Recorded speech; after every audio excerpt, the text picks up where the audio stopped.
Think being smarter, kinder, or more self-aware can protect you from a psychopath?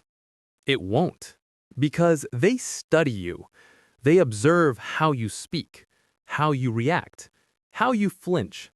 They lie for sport. They don't play fair. They play for control. Every smile, every silence, every hesitation you show becomes data.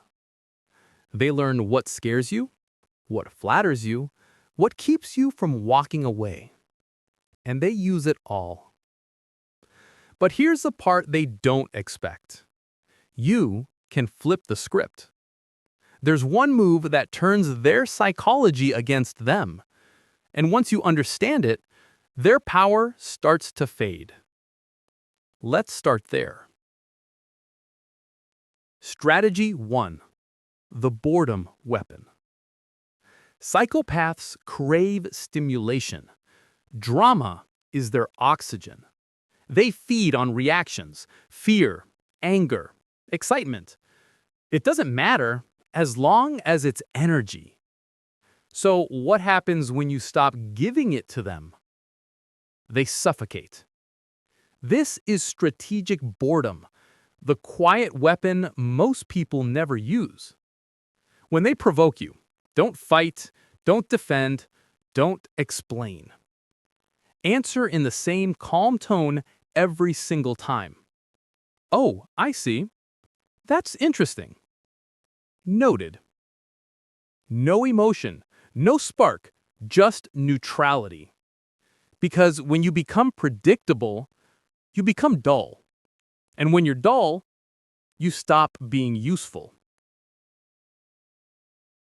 At first, they'll push harder. They'll test you, bait you, maybe even insult you. But stay calm. Psychopaths hate stillness because they can't control it. Most lose interest within weeks. They move on to easier prey, people who still give them the chaos they crave. And remember this, if at any point you feel unsafe, forget the strategy. Your safety comes first, always. Strategy 2. The information blackout. Psychopaths are data miners. Every story you tell, every detail you share, every emotional secret you reveal, it all becomes ammunition.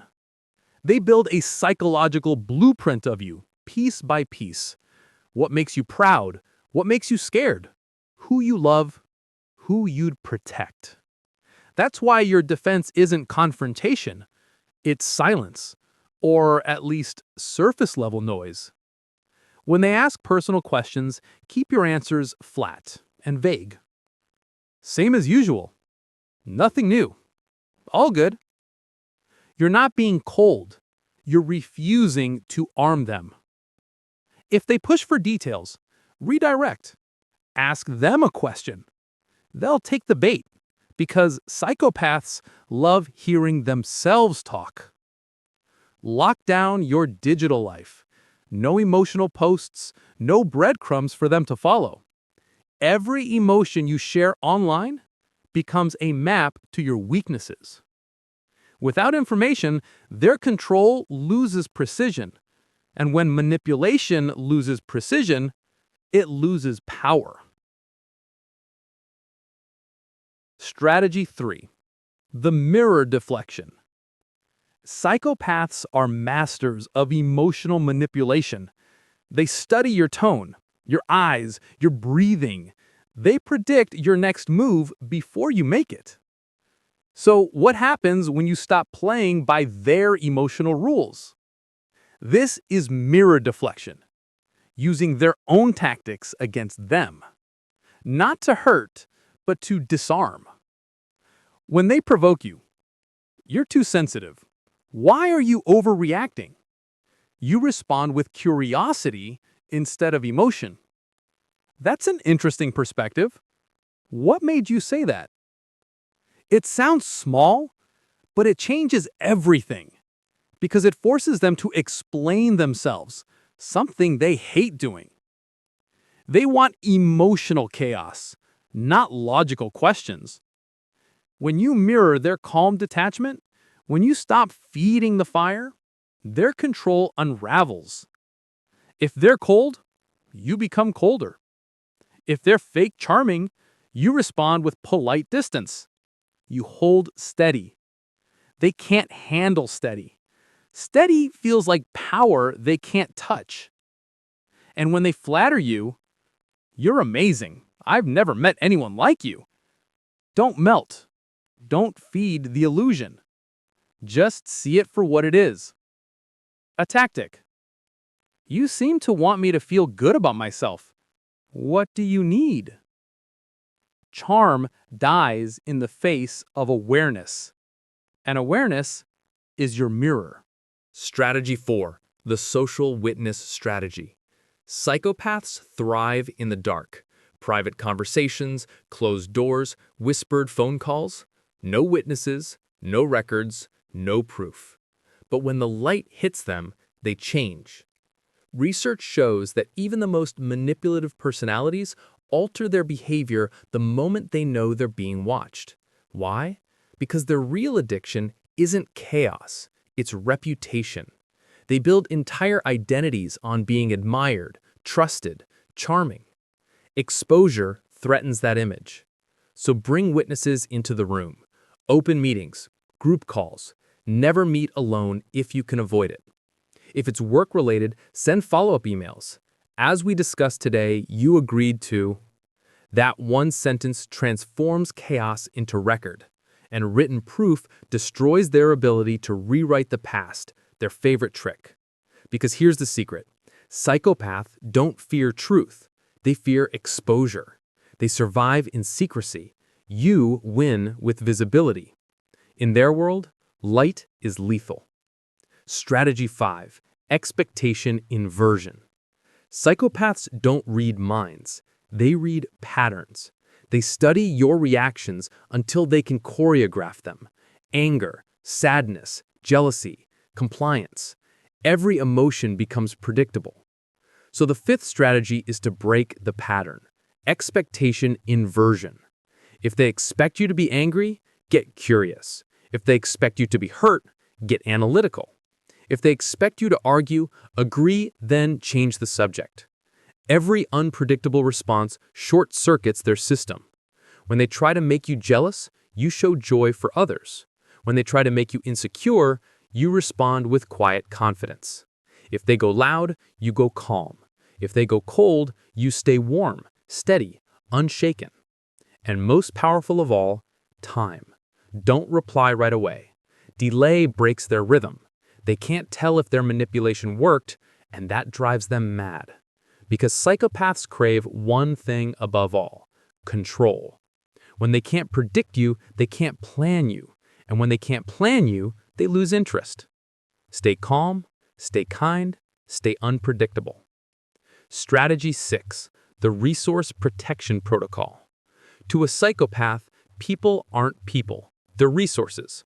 Money, access, reputation, shelter, attention. They don't attack randomly. They calculate. They study who controls what, who holds keys, who can be used. So you lock every door. Never share passwords, accounts, or access, even just for a while. Don't mix finances, don't lend, don't merge. Guard your circle too. Psychopaths expand through people. They charm your friends, your boss, your family. Then use them as messengers when you finally pull away. Keep your world in compartments. Work, family, finances, friends, separate. No one person should hold all the strings. And if they try to tangle you in promises, loans, or guilt, get it in writing. Paper kills performance. Because once everything is documented, their stories stop working. They depend on access. When access is gone, the game ends before it starts. Strategy 7. The Strategic Exit Plan. When a psychopath realizes they're losing control, they don't let go. They escalate. That's why the final strategy isn't confrontation, it's exit. Silent, calculated, and safe. First, fade out. Don't announce you're leaving. Don't send a grand message. Just become less available. Shorter replies, longer gaps. No emotional energy left to steal. Second, activate your support network. Trusted friends, family, professionals. Visibility weakens isolation, and psychopaths lose power when others can see. Third, document everything. Every threat, every manipulation, every guilt trip. You're not being paranoid, you're building evidence. And if you ever sense danger, contact experts. Law enforcement, domestic violence specialists, there's no shame in protection. Then comes the resource reset. Secure your essentials, finances, housing, passwords, safety nets. Make sure every vital piece of your life is out of their reach before you disappear. Because leaving a psychopath isn't just leaving a person, it's leaving a system designed to consume you. Here's the truth. You don't beat a psychopath by outsmarting them. You beat them by becoming unplayable. 7 layers of defense. Boredom, blackout, mirror, witness, inversion, protection, exit.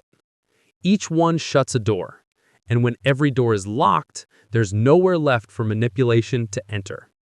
They feed on chaos, you give them calm. They crave reaction, you give them silence. They want to feel powerful, you make them irrelevant. You don't outplay them, you outlast them.